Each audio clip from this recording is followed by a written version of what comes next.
Welcome back. You're watching Financial Planner. Now let's talk a little bit more about money. If you have any questions about your money, remember we always love to read emails. You can email us at financialplanner@utvmoney.com. Also, like I said earlier, the Facebook page seems to be getting a lot of attention. Check it out. There's lots of stuff going on over there. You can see clips of the show over there. You can also leave your comments and questions for all of our financial planners. Sumit Ved is here, and he's going to take a query from Shudipta Pal. She wrote into us.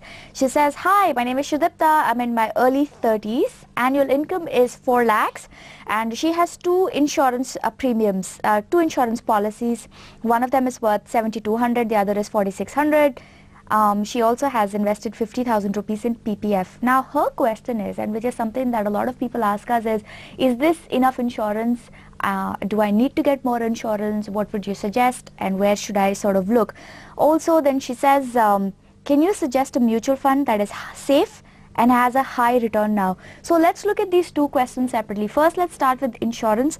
And Sumit, the question is, how does one pick up insurance? You know, there are lots of people and companies out there peddling insurance to me. So do I pick one with a snazzy advertising campaign that impresses me at the moment and makes me feel insecure enough to say, "Oh wow, I really need that insurance"? Or should there be more calibrated thought into X, Y and Z factors that go into buying insurance? Yep, I think the last term which you used is spot on.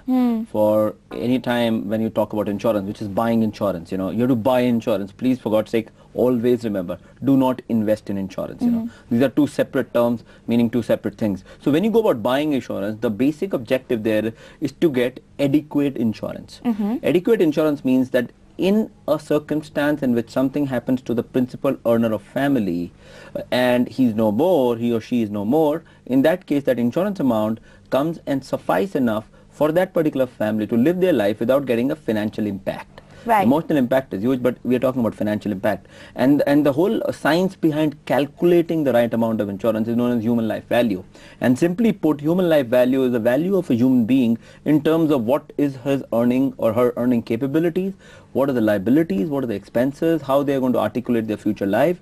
And based on this is a mathematical, calculation which throws a number to you which requires, which you require as an individual, as a family, to have that much of insurance for. So to take that point forward, so if I am the only person who's earning money in my family, how do I calculate the human life value? I know that my income is this much. I know that I have a loan that I need to pay off.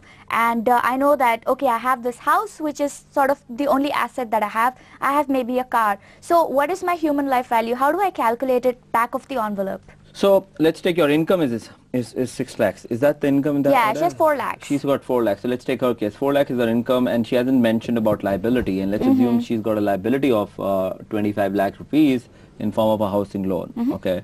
So 4 lakhs is income, 25 lakh rupees is a liability. Then we see what are the current assets you have. When you see the current asset, we usually advise, do not see your primary house property in which you live as an asset. Oh really? Why is that? Because you can't sell it off. You know, you're going to stay in that house. Where will you go if you sell that? Go. So it's not technically an asset. It's a theoretical asset. It's not a practical asset which can really help you in case of tough times. The only option is you sell it and buy a smaller one. That's an extreme case, you know.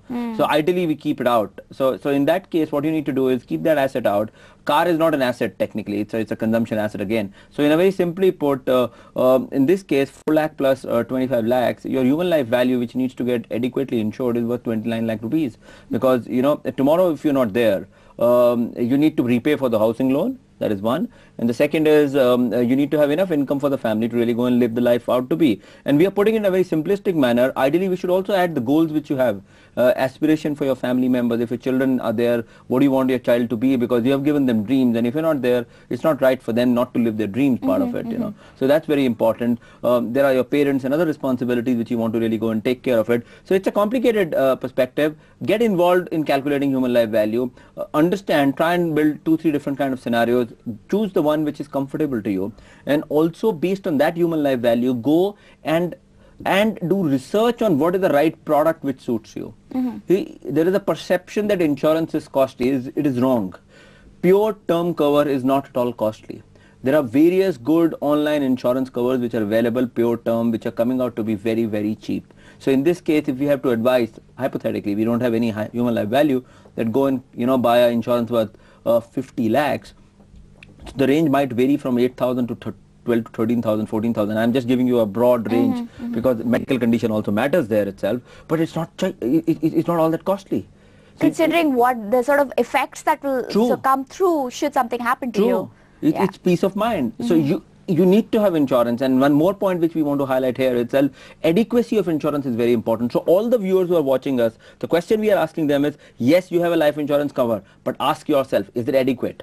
Right. Is it adequate? My own sense, very rarely in India people have adequate insurances. What about different insurance policies?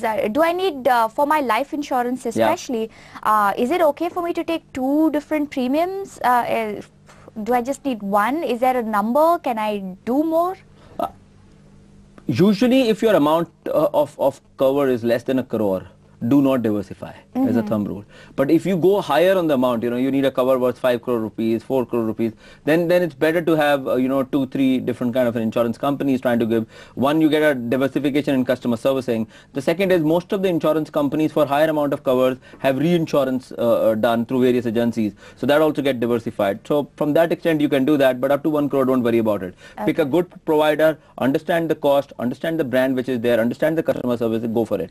All right, so basically do your research, don't blindly pick up insurance. All right, let's take a quick break. When we come back, we'll learn about the term dividend distribution tax. Let's find out from Sumit what that means after this. Well, thank you for staying with Financial Planner. Let's learn a brand new term for today's show. The term that we are tossing across to our certified financial planner is dividend distribution tax. Sumit, take it on. Okay, first let's spend a minute in understanding what dividend is, because dividend for different instrument means different things.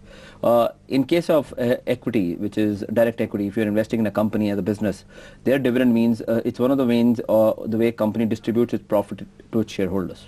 Okay, in that case, there is a dividend distribution tax of 15%. Which is built into the dividend which comes. So dividend in hand of end investor is tax free, but before that the company deducts 15% and pay it to government in terms of trying to do, follow the tax regime which government is trying to do. So that's direct equity as a dividend distribution tax and dividend. In case of mutual fund, a dividend is not a profit which is getting distributed to you. Dividend is basically the gains which have happened on the unit capital which get distributed out of you. There is a net asset value which comes down post the dividend declaration. So if net asset value has gone 40 and you declare a dividend worth 10 rupees, then your net asset values come down from 40 to 30. So it's different from equities into mutual fund. In mutual fund, dividend distribution tax varies between, on the debt side there is a dividend distribution tax. On the equity side there is no dividend distribution tax. So the end dividend in hand of customers from equity-oriented mutual fund is tax-free. There is no dividend distribution tax because that's anyway levied on the companies when it is happening. So there's no multiplicity of that. On the debt side, the ranges of dividend distribution tax for individual varies from 12.5 to 25% because there's some new liquid fund dividend distribution tax which has come up in terms of trying to match them with the banks and all. So in debt the variation of dividend distribution tax between individuals and corporate varies, depending on which product plan you are getting into. So our advice will be sit with your advisor and try and figure out before you choose which option it is there. Right. So if I have a mutual fund, do I need to be concerned about this? And you just explained it all. But if I have, let's say, an equity mutual fund, how and where do I look for this tax? No, you should not be concerned on a mutual fund level. You should be concerned at the budget level. If there's some new changes which are happening itself, there is a direct tax code which is coming up which will change a lot of this because as per the current norm which they are talking about, a lot of changes will happen on dividend distribution tax. Might be it come on, might be it goes out. There's lack of clarity which we are still waiting for, but definitely at budget level you need to do that. And also whenever you are trying to take a choice between dividend distribution and dividend reinvestment and a growth option, always be aware that dividend has some sort of element of taxation which you can check it up. which Okay. you can check it out. As a thumb rule, we always advise individuals to try and go for the growth option because it really works much better for them over a period of time for compounding. If you have a need for regular income, then there can be structures which can get created for you. Right. Also, before we wrap up the show, we just wanted to touch back upon Shudipta Pal's email query about her insurance and then mutual funds. We got to the insurance, but for the mutual fund, she says, can you suggest a mutual fund that is safe and has a high return now? And Sumit and I were discussing that this is a query that comes in from a lot of our viewers. Sumit, I hear that a lot when I anchor and people call in. They say, hey, do you have, can you name like a fund that will give me, I have 1 year's time frame, I have 10 lakh rupees, I want to invest it in a fund and I want to get maximum returns. And what is your sense about that? I mean, is that a trader's mentality, as it were? No, it's lack of knowledge, and which is appalling. You know, people work so hard to earn their monies and incomes, but when it comes to investment, they don't do their homework, or they don't have real good advisors or financial planners with whom they sit and ask this question. I think that's where channels like yours are doing a great job in terms of disseminating this knowledge to people and investors who are watching. They should really pay attention, because in any kind of an investment, risk and return goes hand in hand. Higher the risk, higher the return. So you cannot ask for a mutual fund or any such investment which says low risk, high return. It doesn't exist. There's no magic pill. So if you are asking for a higher return, you need to have higher risk and have a longer period of time. All right, so there's really no magic wand or a magic pill that will give you that high returns with very little risk. On that note, let's take a short break. Remember, Financial Planner airs on Tuesdays and Thursdays at 5:30. Sumit Vaid is a friend of the show. He'll be back again maybe next week or maybe the week after, but you can catch him over here. And like we said, go to our Facebook page, facebook.com/Smriti Rao. With that, from the entire team here, goodbye.